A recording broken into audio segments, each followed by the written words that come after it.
Pedro Canché, an indigenous journalist and activist in the southern Mexico state of Quintana Roo, had a hunch the local authorities were closing in on him.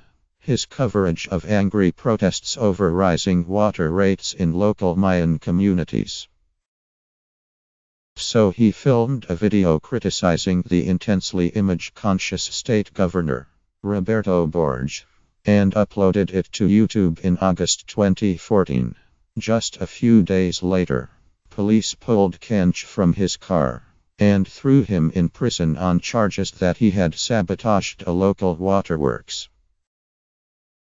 The charges were eventually thrown out after 9 months as a judge ruled no damage had been caused, and Canché had no relationship with the protest ringleaders.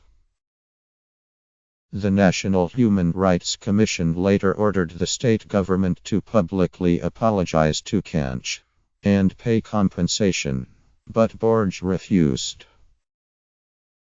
This week, a new state administration apologized to Canché, who took the opportunity to highlight Mexico's ongoing crisis of press freedom and the unpunished murders of scores of journalists. Who will ask for public apologies for the 104 journalists killed since 2006? Canché asked. The Mexican state owes them and their family an enormous debt. Canché became a cause célèbre in Quintana Roo and across Mexico as yet another symbol of the country's struggle for a free press. His is one of the few positive stories. 4 journalists have been murdered in Mexico in 2017, including Miroslava Breach, who covered organized crime and drug cartels, and was shot dead in March as she drove her son to school in the northern city of Chihuahua, Norte. The Ciudad Juarez newspaper she wrote for decided to close after her murder, citing journalist safety.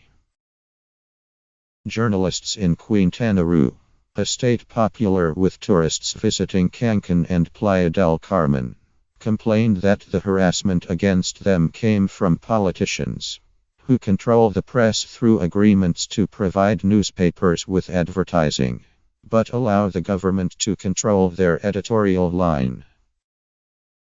In the case of Quintana Roo, media harassment always came from the government, not organized crime, said Vicente Carrera, founder of do.As, an online news organization in Quintana Roo.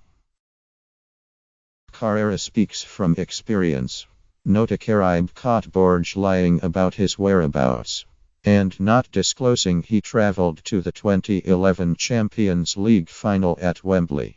do.As was hit by denial of service attacks for the rest of Borge's term in office, which ran from 2010 to 2016. Luces del Siglo, a muckraking magazine in Cancun, had its covers cloned during Borge's administration, with covers featuring negative headlines replaced with covers featuring positive headlines, and spread online. Staff say stores selling the magazine had their liquor licenses threatened, leaving them few places to sell copies. Sergio Caballero, Cancun correspondent with Newsweekly Proceso, was hit by accusations of being involved with a drug dealer, charges quickly disproven.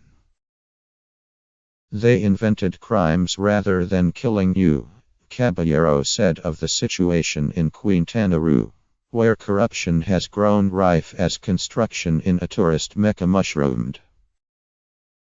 The Quintana Roo coast is a jackpot, he said.